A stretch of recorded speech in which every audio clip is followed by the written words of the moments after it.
Hello friends, welcome to JS analysis centre. तो आज के क्लास में हम डिस्कस करेंगे 1 जनवरी 2022 का करंट अफेयर। दोस्तों, आज है 1 जनवरी यानी नया साल का पहला दिन। आप सभी को मेरी तरफ से नए साल की हार्दिक शुभकामनाएं।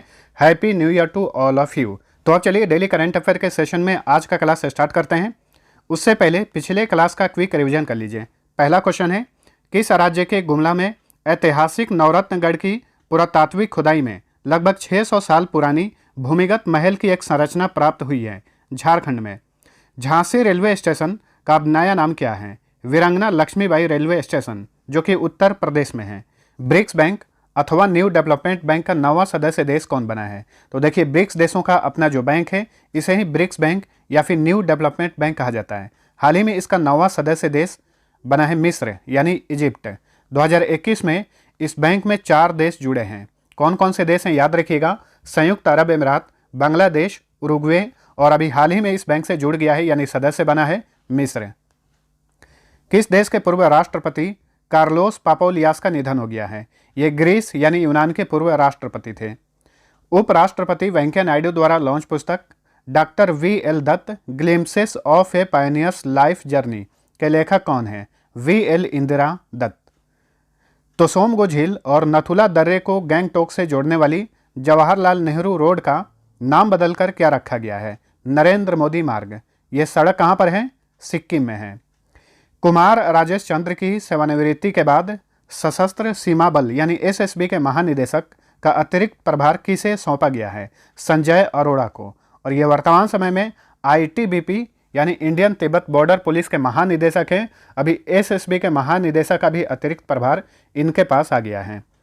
पंकज शर्मा के स्थान पर संयुक्त राष्ट्र के निरस्त्रीकरण पर सम्मेलन में भारत के नए अस्थायी प्रतिनिधि कौन बने हैं? अनुपम रे। वहीं पंकज शर्मा को मेक्सिको में भारत का नया राजदूत नियुक्त किया गया है। दुर्गा शंकर मिश्रा किस राज्य के नए मुख्य सचिव बने हैं? उत्तर प्रदेश के।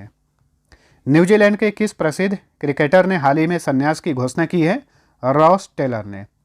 अपराधियों पर महाभियोग चलाने के लिए किसने दुनिया का पहला आर्टिफिशियल इंटेलिजेंस प्रोसिक्यूटर यानी AI अभियोजक विकसित किया है? चीन ने। किसने दुनिया का पहला डुअल मोड वाहन लॉन्च किया है? जापान ने। किस बैंक ने ग्रीन फिक्स्ड डिपॉजिट स्कीम शुरू की है? इंडसइंड बैंक ने। तो अब चलिए, आज का पहला क्वेश्चन है, अंग्रेजी भाषा के लिए साहित्य अकादमी पुरस्कार 2021 किसने जीता है? तो देखिए, दिल्ली स्थित साहित्य अकादमी ने 2021 के लिए साहित्य अकादमी पुरस्कार विजेताओं की घोषणा कर दी है। इसी में अंग्रेजी भाषा के लिए 2021 का साहित्य अकादमी पुरस्कार जीती हैं नमिता गोखले। किस उपन्यास के लिए इन्हें यह पुरस्कार दिया जाएगा? थिंग्स टू लीव बिहाइंड उपन्यास के लिए। तो 24 भाषाओं में हर साल साहित्य अकादमी पुरस्कार दिया जाता है। 2021 के लिए अभी सिर्फ 20 भाषाओं के विजेताओं की घोषणा की गई है। 4 भाषा के विजेता कौन है उनकी घोषणा आने वाले समय में की जाएगी। 24 भाषाओं में ये पुरस्कार दिया जाता है, जिसमें से 22 भाषाएं वो हैं जो कि भारतीय संविधान में इनका जिक्र किया गया है। भारतीय संविधान के 8वीं अनुसूची में कितनी भाषाओं का जिक्र है? कुल 22 भाषाओं का जिक्र है। तो ये हो गए 22 भाषाएं। बाकी 2 कौन है? राजस्थानी और अंग्रेजी। तो कुल मिलाकर 24 भाषाओं में हर साल साहित्य अकादमी पुरस्कार दिया जाता है। ठीक है, लेकिन सबको याद रखने की जरूरत नहीं है। जो अंग्रेजी और हिंदी लेखक हैं इन्हें याद रखिएगा, ठीक है, क्योंकि क्वेश्चन जो पूछा जाता है ज़्यादातर यहीं से पूछा जाता है। हिंदी भाषा के लिए साहित्य अकादमी पुरस्कार 2021 किसने जीता है? दया प्रकाश सिन्हा ने। इनकी नाटक सम्राट अशोक के लिए इन्होंने ये पुरस्कार जीता है। ठीक है, और भी भाषाओं को याद रख सकते हैं, जैसे कि पंजाबी भाषा में ये पुरस्कार जीते हैं खालिद हुसैन कहानी संग्रह सूलादा सालन के लिए। असमिया भाषा में ये पुरस्कार जीते हैं अनुराधा शर्मा पुजारी।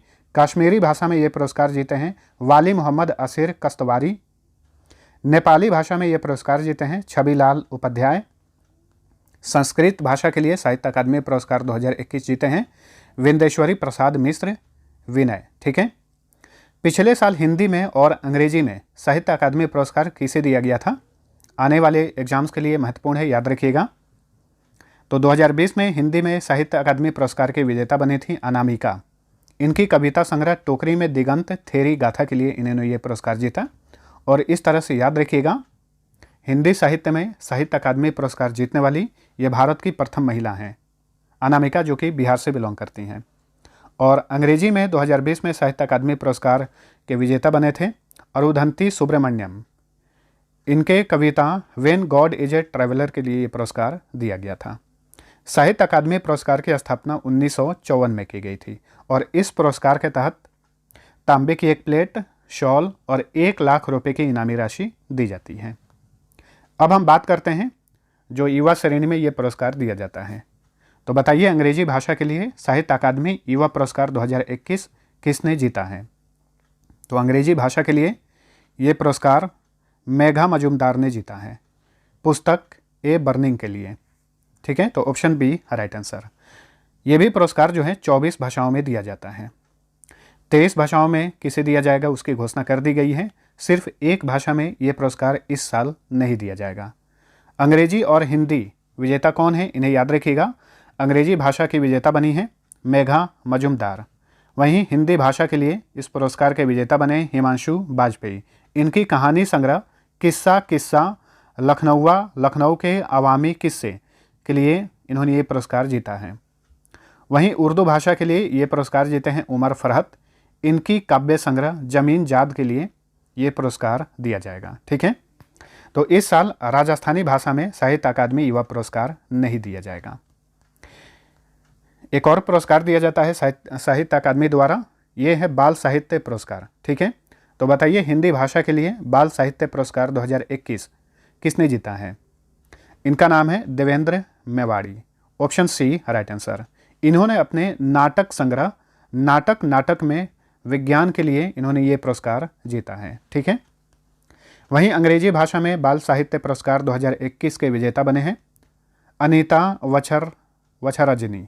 ठीक है, इनकी आत्मकथा Amrita Shergil rebel with a paint brush के लिए इन्होंने ये पुरस्कार जीता है। ठीक है, वहीं उर्दू भाषा के लिए बाल साहित्य पुरस्कार 2021 के विजेता बने हैं कौसर सिद्दीकी। इनकी कविता संग्रह चराग फूलों के लिए इन्होंने ये पुरस्कार जीता है। और 2021 में 2 भाषाओं में बाल साहित्य पुरस्कार नहीं दिया जाएगा, गुजराती और पंजाबी भाषा में। वैसे ये भी पुरस्कार जो है हर साल 24 भाषाओं में दिया जाता है। और बाल साहित्य पुरस्कार या फिर साहित्य अकादमी युवा पुरस्कार के तहत 50,000 रुपये की इनामी राशि और तांबे की एक प्लेट दिया जाता है। चलिए अगला क्वेश्चन है, निम्न में से किस फोटो पत्रकार को मुंबई प्रेस क्लब ने मरणोपरांत red ink journalist of the year award 2020 से सम्मानित किया है? तो हाल ही में मुंबई प्रेस क्लब ने 2020 के लिए red ink journalist of the year award से सम्मानित किया है दानिश सिद्दीकी को। Option D right answer. Bharat के चीफ जस्टिस हैं NV रमना। उन्होंने अपने हाथों से दानिश सिद्दीकी की पत्नी फ्रेडरिक सिद्दीकी को यह पुरस्कार प्रदान किया। आपको बता दें कि दानिश सिद्दीकी का निधन पिछले साल अफगानिस्तान में अपने काम के दौरान इनका निधन हो गया था, तो इन्हें इस पुरस्कार से मरणोपरांत सम्मानित किया गया है। ये 10वां रेड इंक अवार्ड था। इसमें red ink lifetime achievement पुरस्कार 2020 के विजेता बने हैं वरिष्ठ पत्रकार प्रेम शंकर झा।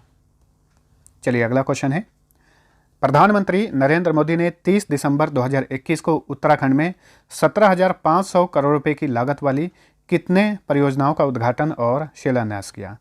तो हाल ही में प्रधानमंत्री नरेंद्र मोदी ने उत्तराखंड में 17,500 करोड़ रुपए की 23 परियोजनाओं का उद्घाटन और शिलान्यास किया। Option D right answer.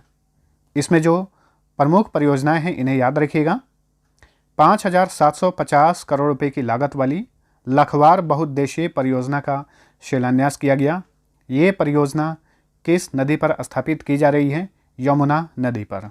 इसके अलावा पीएम मोदी ने 4,000 करोड़ रुपए से अधिक की लागत से बनने वाली 85 किलोमीटर लंबी मुरादाबाद काशीपुर सड़क का भी शिलान्यास किया।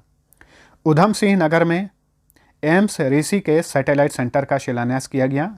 वहीं उत्तराखंड के पिथौरागढ़ में जगजीवन राम सरकारी मेडिकल कॉलेज का भी पीएम मोदी ने शिलान्यास किया। ठीक है, अब उत्तराखंड से संबंधित जो भी 2021 में महत्वपूर्ण करंट अफेयर बने हैं उनका फटाफट रिवीजन कर लीजिए। उत्तराखंड के अल्मोड़ा जिले के रानीखेत में भारत का पहला घास संरक्षण क्षेत्र विकसित किया गया है। नैनीताल के हल्द्वानी के लाल कुआं वन अनुसंधान केंद्र में देश की पहली सुरभि वाटिका यानी एरोमेटिक गार्डन स्थापित किया गया है। यहाँ की सरकार ने दूध मूल्य प्रोत्साहन योजना लॉन्च किया है। एक और योजना है मुख्यमंत्री घसियारी कल्याण योजना। वहीं रोपवे निर्माण के लिए केंद्र सरकार के साथ समझौता करने वाला यह भारत का पहला राज्य है। नैनीताल के हल्द्वानी में उत्तर भारत का सबसे बड़ा विशेष वनस्पति उद्यान पाल्मेटम स्थापित किया गया है। रानीखेत में भारत की सबसे बड़ी ओपन एयर फर्नरी स्थापित की गई है। वहीं उत्तराखंड के चमोली जिले के माना गांव में देश का सबसे ऊंचा हर्बल गार्डन स्थापित किया गया है। राज्य के यानी उत्तराखंड के खेल और स्वास्थ्य के लिए ब्रांड एम्बेसडर हाल ही में बने हैं क्रिकेटर ऋषभ पंत। वहीं राज्य की कला, पर्यटन और संस्कृति के कुछ दिन पहले ही ब्रांड एम्बेसडर बने थे पवनदीप राजन, जो कि सिंगर हैं। देहरादून के चक्राता शहर में भारत का पहला क्रिप्टो गेमिंग गार्डन स्थापित किया गया है।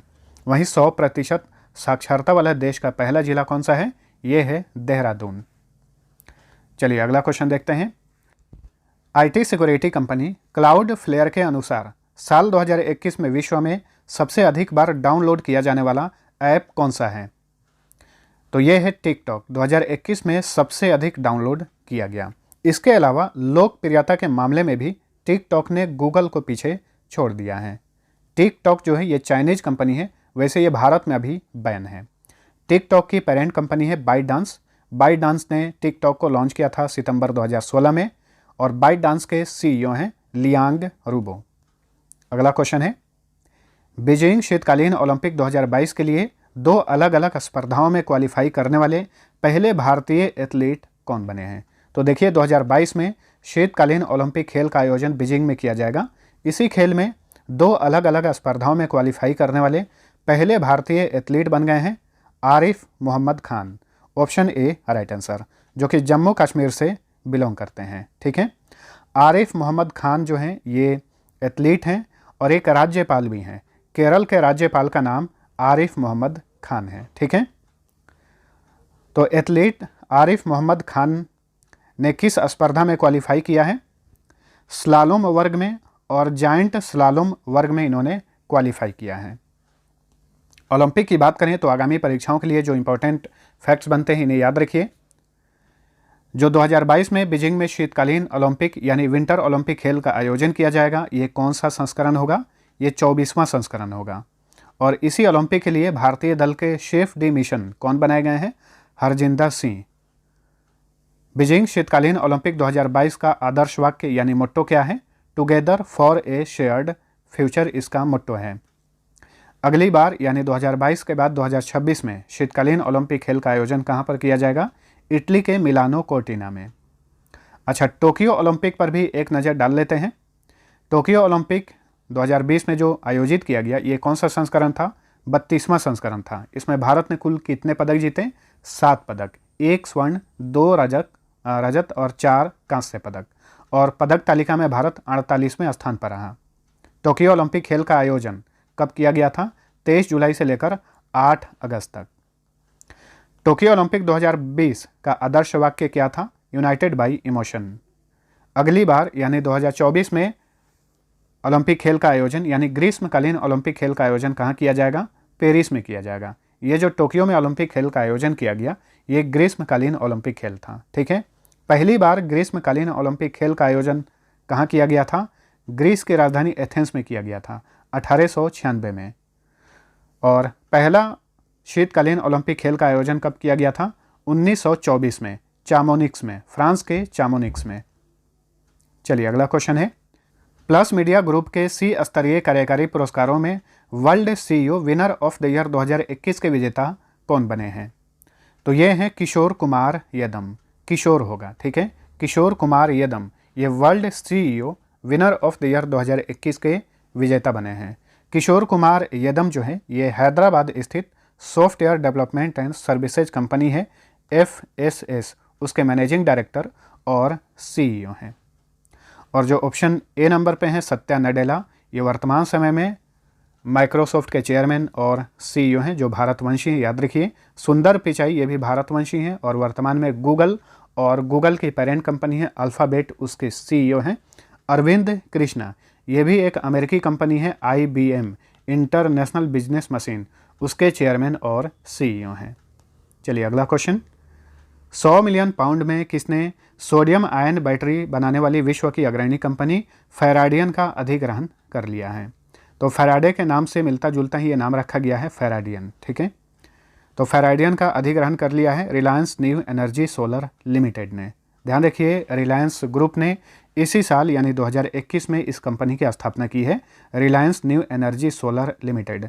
तो इस कंपनी ने फेराडियन का अधिग्रहण कर लिया है। फेराडियन जो है ये यूनाइटेड किंगडम की कंपनी है। माइकल फेराडे के नाम पर इस कंपनी का नाम रखा गया है। माइकल फेराडे एक ब्रिटिश भौतिक विज्ञानी थे और यहाँ से क्वेश्चन पूछा जाता है जैसे कि डायनेमो का आविष्कार किसने किया था? तो माइकल फेराडे ने किया था।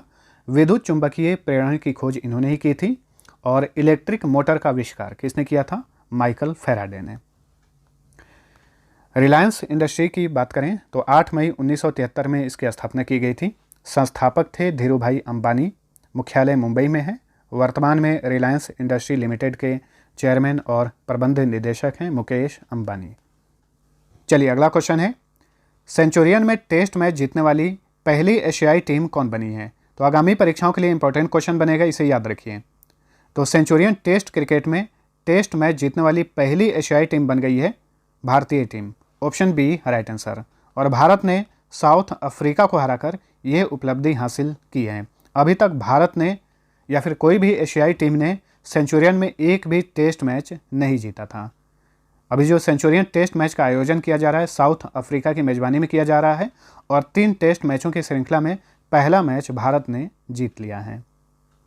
और इस तरह से भारत जो है ये तीसरी टीम बन गई है जिसने सेंचुरियन टेस्ट क्रिकेट में कोई मैच जीता है।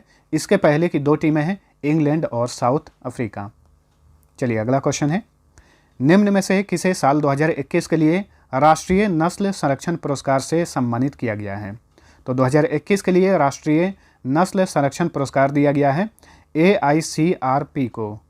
AICRP को, ठीक है। इसका फुल फॉर्म होता है all India coordinated research project. अच्छा, ये पुरस्कार क्यों दिया गया है इसे? तो इसे ये पुरस्कार दिया गया है एकमात्र पंजीकृत जो देशी चिकन नस्ल है टेलीचेरी, इसके संरक्षण और इस पर अनुसंधान के लिए, ठीक है। और अखिल भारतीय समन्वित अनुसंधान परियोजना यानी AICRP जो है ये केरल पशु चिकित्सा और पशु विज्ञान विश्वविद्यालय के अंतर्गत काम करता है। चलिए अगला क्वेश्चन है, ट्रैवल कंपनी easyMyTrip.com के ब्रांड एम्बेसडर कौन बने हैं? तो easyMyTrip.com के ब्रांड एम्बेसडर बने हैं अभिनेता विजय राज और Varun Sharma. Option D right answer. अब 2021 में जो भी महत्वपूर्ण ब्रांड एम्बेसडर की नियुक्तियां की गई हैं इनका एक बार फटाफट रिवीजन कर लीजिए। क्रिप्टो करेंसी एक्सचेंज है CoinDCX, इसके नए ब्रांड एम्बेसडर बने हैं अमिताभ बच्चन और आयुष्मान खुराना। और एक और क्रिप्टो करेंसी एक्सचेंज है CoinSwitch कुबेर, इसके ब्रांड एम्बेसडर हैं रणबीर सिंह, अभिनेता रणबीर सिंह। और अरुणाचल प्रदेश ने हाल ही में संजय दत्त को अपना ब्रांड एम्बेसडर नियुक्त किया है राज्य का। महाराष्ट्र कोविड टीकाकरण के ब्रांड एम्बेसडर बने हैं सलमान खान। और पंजाब की सरकार ने राज्य का कोविड टीकाकरण का ब्रांड एम्बेसडर बनाया है सोनू सूद को। फैंटेसी गेम है स्पोर्ट्स एक्सचेंज, इसके ब्रांड एम्बेसडर बने हैं cricketer Prithvi Shaw. Biotechnology company है माई लैब डिस्कवरी सॉल्यूशंस, इसके ब्रांड एम्बेसडर बने हैं अभिनेता Akshay Kumar. Tata AIA life insurance के ब्रांड एम्बेसडर हैं नीरज चोपड़ा। टोक्यो ओलंपिक 2020 के एकमात्र स्वर्ण पदक विजेता हैं, इन्होंने भाला फेंक यानी जेवलिन थ्रो में स्वर्ण पदक जीता था। और हाल ही में यूनेस्को की नई सद्भावना राजदूत यानी गुडविल एम्बेसडर बनी है नाओमी कावासे जो कि जापान की हैं। तो फ्रेंड्स, ये था हमारा आज का करंट अफेयर। वीडियो पसंद आया है तो लाइक और शेयर जरूर करना। अब लास्ट पेज का आंसर जान लीजिए। पहला क्वेश्चन था शियोमारा कास्त्रो किस देश की पहली महिला राष्ट्रपति चुनी गई हैं? तो ये होंडुरास की पहली महिला राष्ट्रपति चुनी गई हैं। इसी महीने जनवरी के लास्ट में ये शपथ लेंगी। दूसरा क्वेश्चन था 2017 से 2019 अवधि के लिए 7वां डॉक्टर MS स्वामीनाथन पुरस्कार किसने जीता है? इसका राइट आंसर था option A V Praveen Rao. अब चलिए आज का पहला क्वेश्चन है द वाल्ट डिज्नी की प्रथम महिला चेयरमैन कौन बनी है? दूसरा क्वेश्चन है फिनटेक कंपनी किनारा कैपिटल के ब्रांड एम्बेसडर कौन बने हैं? दोनों क्वेश्चन का आंसर नीचे कमेंट करके बताइए। मिलते हैं अगले वीडियो में, तब तक के लिए टेक केयर।